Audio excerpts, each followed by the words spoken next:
So good afternoon, everyone. Thank you for joining us today. I'm Zach, the Outreach Coordinator at the Taxpayers Help Center, and I'm excited to be here with you to talk about protecting your business, more specifically, navigating employment taxes in the trust fund recovery process, or penalty rather. The Taxpayers Help Center is a nonprofit 501c3 organization in Northridge, California.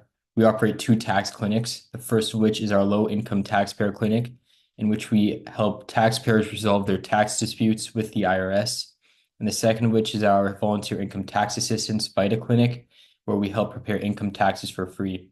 Additionally, we are an IRS authorized certifying acceptance agent for individual taxpayer identification number applications. And just before we get started, just a few housekeeping items. Please make sure your microphone is muted during the presentation just to avoid any background noise. Also, feel free to use the chat feature to type in your questions at any time, and I will be sure to address them. So if you'd like to connect with us, you may do so by email, by emailing info@taxpayershelpcenter.com. You can also reach us at Facebook at Taxpayers Help Center, Inc., a nonprofit organization. And we are located at 9029 Reseda Boulevard, Suite 209, Northridge, California. And then our website and phone number are listed here as well. But all of this is listed on Google if you just type in Taxpayers Help Center. So you can find it that way as well. Also, if you're watching this as a replay, you can email us at info@taxpayershelpcenter.com if you have any questions, and a tax professional will get back to you. The Taxpayers Help Center helps taxpayers both locally and beyond. Since the services we provide are free, donations are important in supporting us and in helping the reach of our services. Any monetary donations are greatly appreciated, and those who can volunteer their time or expertise or spread awareness are also a great help. So if you would like to make a monetary donation, you may do so at taxpayershelpcenter.com/make-a donation. Or if you just go to the taxpayershelpcenter.com website and click on the Make a Donation tab, which I've highlighted here in red, then you may do so there. That's probably the easier way to do it. And again, anything is greatly appreciated as these donations allow us to do what we do.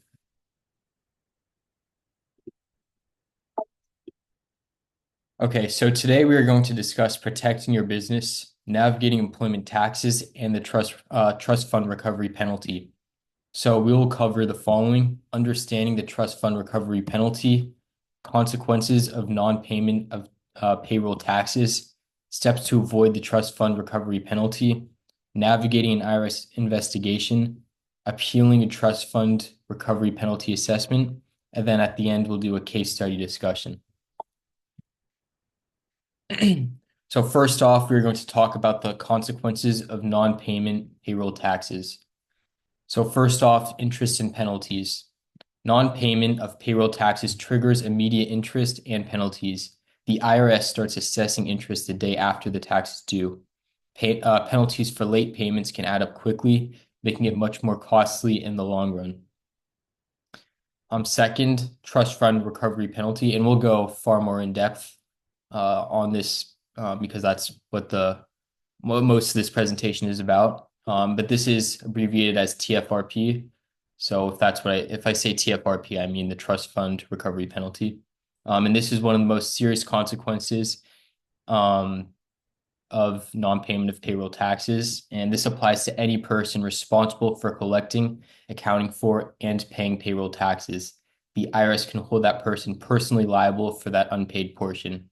And then we'll go into detail about what makes a person responsible for collecting, accounting for, and paying payroll taxes. Third, personal liability for responsible individuals. So it's important to note that the TFRP isn't just for business owners. Any employee in the business who is considered responsible, such as an accountant, CFO, or even a bookkeeper, can be personally liable. This could mean using their personal assets to cover the debt. Fourth, damage to business reputation. So failure to pay payroll taxes can also damage the company's reputation with suppliers, clients, and even future employees. Once the word gets out that a business is in trouble with the IRS, trust can be hard to rebuild. Potential criminal charges. In extreme cases, willful evasion of payroll taxes can lead to criminal charges. This can result in fines, imprisonment, or both. It's rare, but it's a real risk for those deliberately failing to pay. And then business closure and asset seizure. If a business continues to neglect its payroll tax responsibilities, the IRS can seize assets, garnish bank accounts, and even force the closure of the business. This is often a last result or resort rather, but it's a reality for businesses that don't resolve their tax issues. Understanding the trust fund recovery penalty. So what is the trust fund recovery penalty? The TFRP is a severe penalty that the IRS can impose when payroll taxes withheld from employees' wages are not properly remitted. These taxes include income, Social Security, and Medicare taxes that the employer holds in trust for the government. Who's responsible for the TFRP? So the IRS can hold any responsible person accountable. And again, we'll go into what a responsible person is. And this could be anyone with control over the business's financial decisions, including owners, officers, payroll managers, or bookkeepers. Importantly, liability is not limited to the business itself, but extends to individuals involved in handling the tax payments. How is the TFRP calculated? The penalty is equal to 100% of the unpaid trust fund taxes, meaning the IRS can go after the full amount of the withheld employee taxes that were not paid. The business and the responsible individuals are jointly and severally liable for the debt, so they can pursue multiple people for repayment. So the IRS will conduct an investigation to determine who is responsible for non-payment of taxes. This involves interviews, review of company records, and identifying who had control over financial decisions, including signing checks and authorizing payments.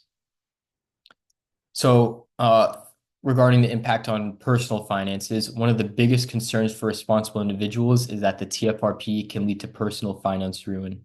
The IRS can seize personal assets such as bank accounts, cars, homes, and other property to satisfy the penalty.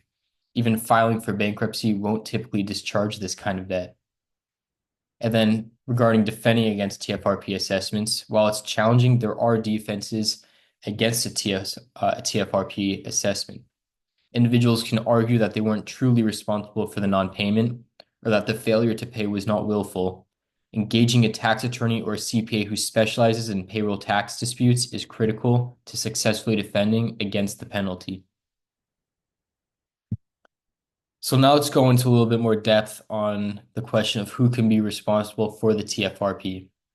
So the TFRP may be possessed against any person who is A, responsible for collecting or paying withheld income and employment taxes, or B, for paying collected excise taxes and willfully fails to collect or pay them.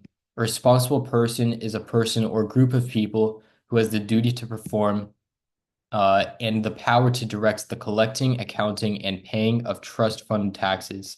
This person may be an officer and employee of a corporation, a member or employee of a partnership, a corporate director or shareholder, a member of a board of trustees of a nonprofit organization, another person with authority and control over funds to direct their reimbursement, another corporation or third-party payer, payroll service providers or responsible parties within a PSP, and PSP stands for payroll service providers, professional employer organizations or responsible parties within a professional employer organization, responsible parties within the common law employer. For willfulness to exist, the responsible person must have been or should have been aware of the outstanding taxes and either intentionally disregarded the law or was plainly indifferent to its requirements. And something to note is that no evil intent or bad motive is required. Using available funds to pay other creditors when the business is unable to pay the employment taxes is an indication of willfulness. The IRS may ask the employer to complete an interview in order to determine the full scope of their duties and responsibilities. Excuse me. Responsibility is based on whether an individual exercises independent judgment with respect to the financial affairs of the business. An employee is not a responsible person if the employee's function was solely to pay the bills as directed by a superior, rather than to determine which creditors would or would not be paid. And so the IRS will use Form 4180 to interview the small business owner to determine if there will be a trust fund recovery penalty.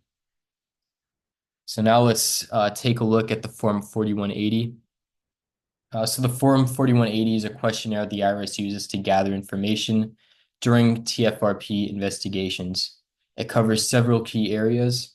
So A, the employment role. So it has your title and job responsibilities, particularly related to financial management. Authority over taxes. So whether you had the power to collect, account for or pay taxes. Decision-making power. Questions about who had the authority to decide which bills or creditors were paid. And then awareness of unpaid taxes. So whether you were aware of the unpaid taxes and what actions were taken. Steps to avoid the TFRP. So number one, ensure timely payroll tax deposits. The most important step in avoiding the TFRP is to ensure that payroll taxes are deposited on time. Set up reminders or automated systems to make sure tax payments are never late. Keep track of due dates of both federal and state payroll taxes. Number two, regularly review payroll systems. So implement a system of regular internal audits or reviews of your payroll process. This will help catch any discrepancies early before they become a problem. It's crucial to stay updated with any changes in payroll tax laws to ensure compliance. Three, designate a responsible team. Make sure a qualified team handles payroll and tax payments. The more people involved who understand the seriousness of these obligations, the less likely a mistake will slip through. Ensure that key individuals are fully aware of the personal liability and the risks tied to the TFRP. Fourth, maintain clear documentation. Keep accurate and clear records of all payroll tax filings and payments. If any issues arise, having proper documentation can be vital for proving compliance or rectifying mistakes. This also helps defend against any potential TFRP assessment if a problem occurs. Number five, communicate with the IRS early. If your business is facing financial difficulties, it's important to communicate with the IRS rather than ignoring the problem. They may offer payment plans or looks like a little earthquake. They may offer payment plans or other options to help you stay compliant. Acting early can prevent penalties from escalating. And then number six, seek professional guidance. Work with a CPA, payroll tax expert, or tax attorney to ensure your business complies with all payroll tax regulations. Professionals can help you set up sound payroll practices, represent you in dealing with the IRS, and prevent costly mistakes from happening in the first place. Navigating an IRS investigation. Understand the scope of the investigation. When you first become aware of an IRS investigation, it's crucial to understand what the IRS is looking for. Investigations typically focus on the specific issues like payroll taxes, and knowing the scope helps you prepare properly and avoid unnecessary complications. Cooperate and provide accurate information. So cooperation is key during any IRS investigation. Provide truthful, accurate, and complete information. Misleading or withholding information can escalate the situation and may lead to additional penalties, including criminal charges in extreme cases. Designate a point of contact. It's helpful to designate one person within your business to communicate with the IRS. This ensures consistent messaging and avoids confusion. Your point of contact should be someone familiar with your financial records and the specifics of the investigation. Prepare a key documentation. Gather all relevant documentation, such as payroll records, tax filings, bank statements, and any communications with the IRS. Well-organized records can help defend against penalties or demonstrate that the errors were unintentional and have been corrected. Seek legal and financial representation. So as we mentioned before, engaging a tax attorney and financial professional such as a CPA is critical when dealing with the IRS. They can guide you through the investigation process, communicate on your behalf, and ensure your rights are protected. and also they can assist in negotiating settlements if needed. Excuse me. Responding promptly to IRS requests. The IRS may request additional documentation or ask for clarification during the investigation. It's important to respond promptly and provide what they need in a timely manner. Delays or ignoring requests can lead to more severe penalties. Then lastly, negotiate a settlement if necessary. If it's clear that your business owes money or has made mistakes, it may be beneficial to negotiate a settlement. The IRS often offers options such as installment agreements or reduced penalties in exchange for prompt payment. A tax professional can help you negotiate favorable terms. Appealing a trust fund recovery penalty assessment. So first off, review the IRS's assessment. So the first step in appealing a TFRP assessment is to carefully review the IRS's findings, understand the amount being assessed and the basis for their conclusion, look for any inaccuracies or discrepancies in their assessment that you can challenge. Second, file a protest within 60 days. So you have 60 days from the date of the IRS notice to file a formal protest. This protest should include a detailed explanation of why you disagree with the assessment, along with relevant evidence supporting your position. Filing within this deadline is critical to preserving your appeal rights. Prepare supporting evidence. So gather documentation to support your appeal, such as payroll records, correspondence with the IRS, and evidence demonstrating your role in the company. If you are not the person responsible for tax payments, or if there are mitigating circumstances, this evidence will be key to your defense. Request a collections due process hearing. If the IRS proceeds with collection efforts, you can request a collection due process hearing. This gives you the opportunity to present your case before an independent officer and potentially negotiate alternative resolutions like installment agreements or penalty abatement. Engage legal and financial experts. So as we already mentioned, a tax attorney and CPA can be essential support during the appeals process. And then present defenses, so lack of responsibility or willfulness. So a common defense to the TFRP is proving that you were not responsible for handling the payroll taxes or that your failure to pay was not willful.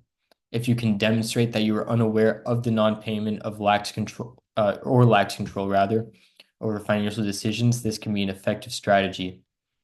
And then consider settlements or alternative payment options. If appealing the assessment directly is not successful, consider negotiating a settlement with the IRS. Payment plans, offers in compromise, or penalty abatement may be available to reduce the financial burden.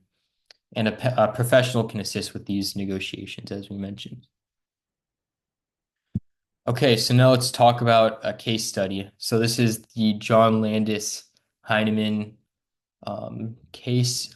Okay, so let's talk about the issue first. So the central issue is whether Heineman, as a responsible party, was liable for the trust fund recovery penalty under IRC Code 6672 for unpaid employment taxes during 2015 to 2016. It also examined whether the IRS's rejection of his offer in compromise was an abuse of discretion. So Code 6672 imposes personal liability on individuals who are responsible for withholding and remitting employment taxes and who willfully fail to do so. The IRS's decisions are evaluated under an abuse of discretion standard, meaning they should not be arbitrary or without a sound basis in fact or law.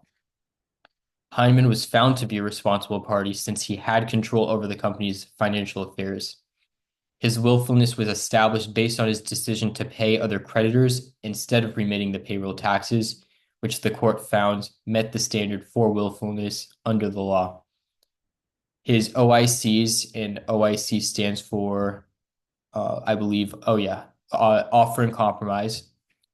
So under the So his OICs submitted based on doubt of liability and collectability were rejected because financial evidence showed he could pay the liability in full. And so in conclusion, the tax court upheld the IRS's determination. Heineman was liable for the TFRP due to his willful conduct rather, and the rejection of his OICs was not deemed an abuse of discretion as it was based on solid financial evidence. So with that, that's it for today. Thank you so much for listening. And again, since our services are free, donations are crucial for expanding our reach and for supporting us. Monetary donations are greatly appreciated. And additionally, those who can volunteer their time, expertise, or help spread awareness are a great help. If you had any questions at any time during the interview, you can leave them in the chat and I'll address them in just a moment. Or you can email us at info@taxpayershelpcenter.com and your questions will be answered by a tax professional. So with that being said, thank you all for listening and have a great day.